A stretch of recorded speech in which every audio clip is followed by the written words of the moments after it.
You open the app. It says $14. You check your bank account first. 3 minutes pass. You open it again. Same ride, same driver, 5 minutes away. Now it says 23. Nothing changed, except the number. You felt this before. A ticket that got more expensive while you were still in the queue. A price that was different yesterday, for no reason you could see. In 2012, one travel site was caught showing Mac users pricier hotel options than Windows users saw. Same search, different results. The company's own chief scientist confirmed it. Mac users were already spending $20 to $30 more a night, so the algorithm started showing them why. There's a name for what's replacing the price tag. We'll come back to that hotel story. It gets stranger, because the hotel wasn't the twist. You are. By the end of this video, you'll know why the price on your screen was never really about the product. It was about you. Before the 1860s, almost nothing had a fixed price. You walked into a store, and the price you paid depended on how you looked, how you talked, how badly the shopkeeper thought you wanted it. Haggling wasn't a skill, it was the entire system.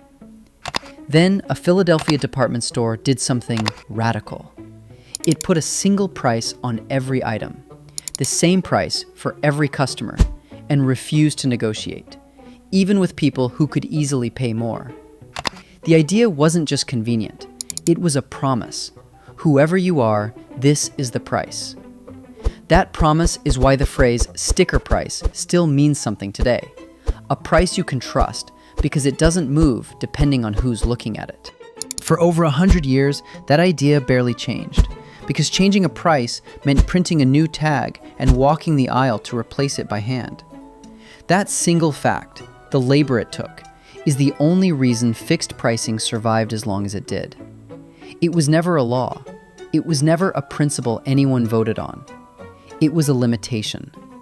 And in the last 10 years, that limitation disappeared. That idea lasted 140 years. It didn't survive the smartphone.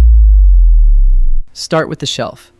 Grocery stores are replacing paper tags with digital screens, electronic shelf labels.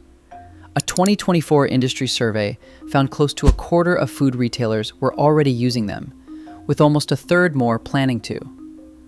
Walmart said the old way, printing and physically replacing a price, could take an employee 2 full days across a single store.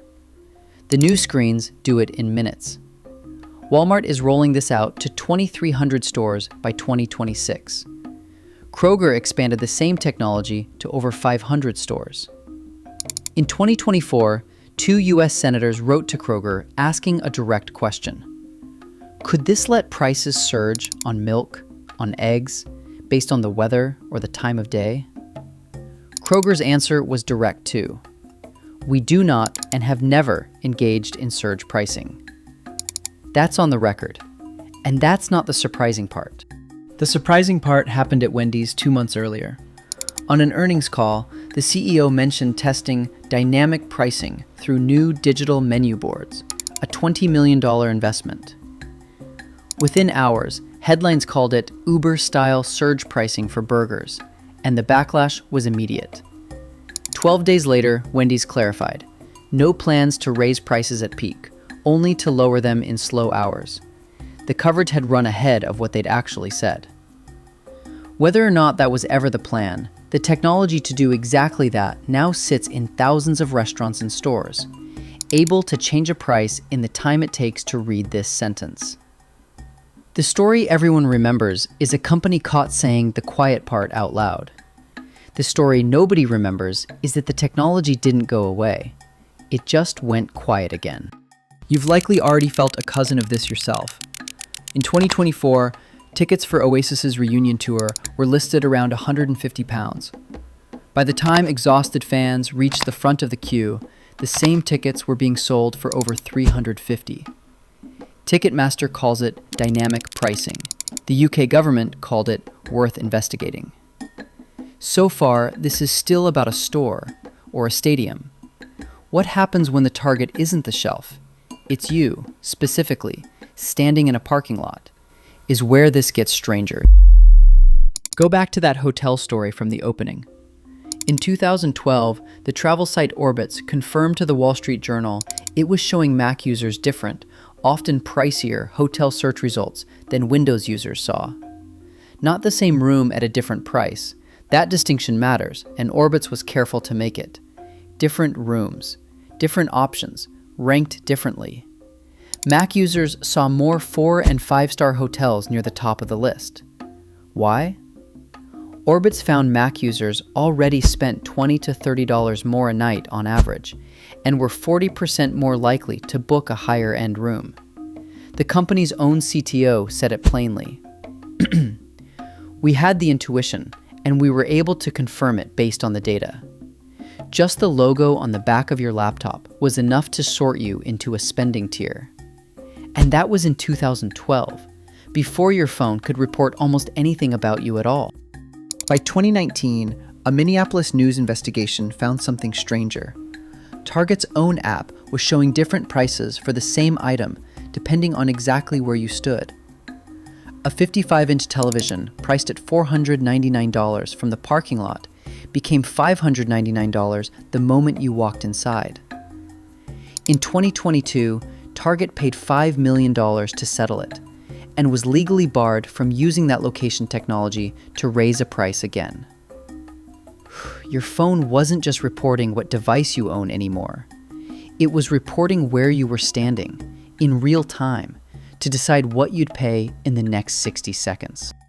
There's one more claim worth stating exactly as accurately as it exists.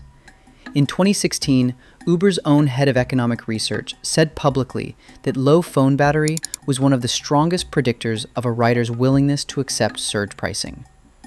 Uber has always denied using that signal to set your price, and no outside study has confirmed it happens systematically. The correlation is real. The company says the pricing isn't. Both of those things are true at once. That number is worth pausing on. This isn't just a consumer complaint anymore either. In July 2024, the Federal Trade Commission, on a unanimous vote, opened a formal inquiry it named surveillance pricing. It sent legal orders to 8 companies, including MasterCard and JP Morgan Chase, demanding to know how location, financial, and browsing data are being fed into pricing algorithms. No company was accused of wrongdoing. The FTC's own language was simpler. It wanted to shed light on what it called a shadowy ecosystem of pricing middlemen. An entire regulatory agency now exists to find out how your data becomes your price. What isn't in dispute is the direction everything is moving. Airlines and hotels have run a version of this for decades. The same seat can cost 4 different prices in the same hour, depending on demand and how far away your departure date is. That's not a scandal anymore. That's the mature version of the same idea grocery stores, restaurants, and retail apps are only now catching up to. Nobody's shocked by airline pricing, because we stopped expecting a fixed price there a long time ago. Think about what that actually means, put all together. A device that knows your spending tier, an app that knows your exact location, a battery level that may or may not be quietly working against you, and a federal agency that just admitted it doesn't fully know how far this already goes. Once a system stops being shocking, it's not gone. It's just finished arriving. And the reason any of this works, the reason a company can charge you more without ever technically lying to you, comes down to one gap. Not the price. What's on either side of it? A fixed price only works one way. Everyone knows it at the same time. Personalized pricing only works one way too. The company knows something about you that you don't know about the price. That gap, what the company knows about you versus what you know about how the number was built, is the actual mechanism, not the price itself. The asymmetry. The winners are straightforward. Any company that can capture a few extra dollars from customers willing to pay them, without losing the ones who wouldn't. That's not new. It's just better targeted than before. What's lost is harder to put a number on, which is exactly why it doesn't show up in the earnings call. The ability to compare a price with someone else and trust you're looking at the same thing. And the next place this is heading isn't a hotel booking or a concert ticket you buy twice a decade. It's the cart you push through a store every single week. This is why your grocery bill might not just be higher than last year. It might be different from the bill of the person in line ahead of you on the same visit for the same items.